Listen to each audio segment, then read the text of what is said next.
So NFT has their own use cases. When we say use cases, that means where all they can use. In today's world, there is a problem of piracy. There is a problem of authenticity of the product. There is a problem of storing the authenticity, transparency, and displaying how you can display that this belongs to me. So first of all, there is the authenticity of the product which is related to NFT. So once you mint NFT, so minting means you create a product into NFT. So for example, you have your own photograph. So you are say Ranjit Kumar, and I have a face, and I create NFT of this. Now that photograph, I put it on blockchain, and that blockchain creates a hash value that through that transaction, and that has a tracing mechanism. So I can say when I have bought it, it is mine. Now when I transfer to you, you can follow it, so whomsoever it has transacted. So it has a authenticity that this belongs to me or this belongs to you, or where it originated, so that you know the origination also. So for example, recently Prime Minister Modi issued certificate on blockchain. So when the certificate originates, it originates from a particular college. So that shows, that identity shows that it originated from here, and that is transferred to the user. Now it has, if you found the origination is not the college, and it has changed hands, then you can see that the product is not authentic. So authenticity is the one where we can be the NFTs can be utilized.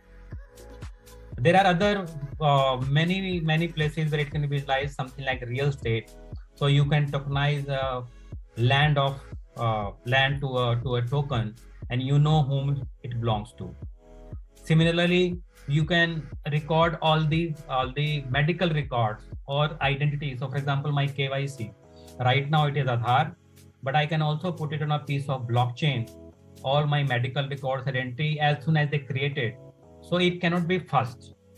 So that also NFT can be used, because it is unique. It is not interchangeable. It is not fungible.